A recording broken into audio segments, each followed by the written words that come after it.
the way a person was educated went like this. When they were young, they would go to something called a mektep in Turkish. This is what you might call a primary school, where essentially they learned how to read the Quran. This is for little kids.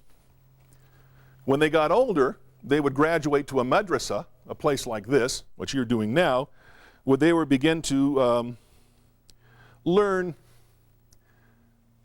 what you might call secondary subjects of the Islamic sciences. For example, in the mektep, they learn how to memorize the Quran and read the Arabic script. When they get to the madrasa, they begin to learn Arabic grammar. They begin to learn rudiments of exegesis or commentary on the Quran. They begin to learn the hadith. They begin to learn sort of the basic sciences and skills that created a learned person. By the end of the 16th century, there were literally hundreds of these madrasas throughout the Ottoman Empire. The most important ones were 8 madrasas established in Istanbul. They were called the 8 Madrasahs that were connected with the great mosque complex called the Süleymaniye.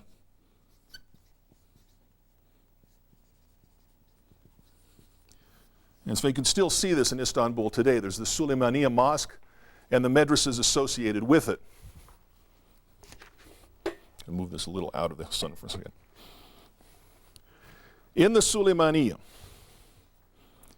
they would go through 8 grades or degrees or levels of education, each represented by a special type of madrasa. So you had these 8 madrasas, and you go from one to the other as you go up the ladder of your educational career. What would they study in these madrasas? They would study calligraphy, Arabic language, Arabic grammar, rhetoric,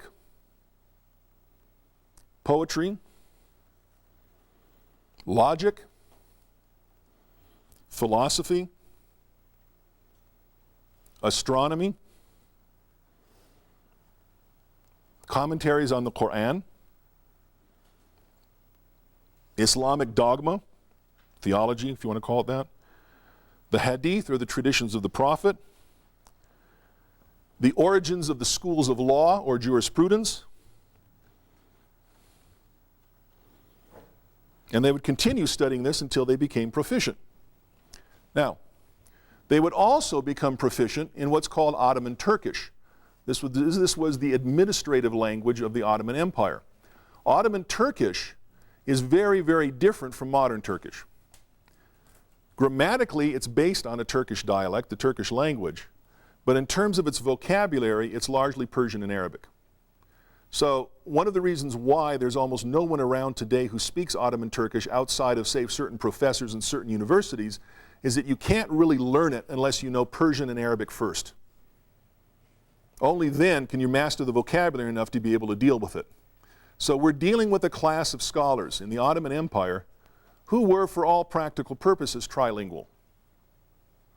Another thing that's important is the importance here not of Arabic, even though Arabic is studied and is Islamically very important. From a cultural point of view, the only empire that was really Arab was the Moroccan one.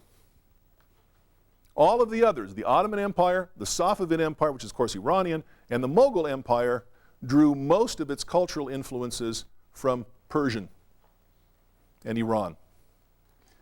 The lingua franca at this time of the Muslim world, east of Lebanon, let's put it this way, or say east of Iraq to be really sure about it, was Persian. And so a scholar, an administrator, a bureaucrat in the Ottoman Empire would be almost as adept in Persian as his counterpart in the Safavid Empire or his counterpart in India.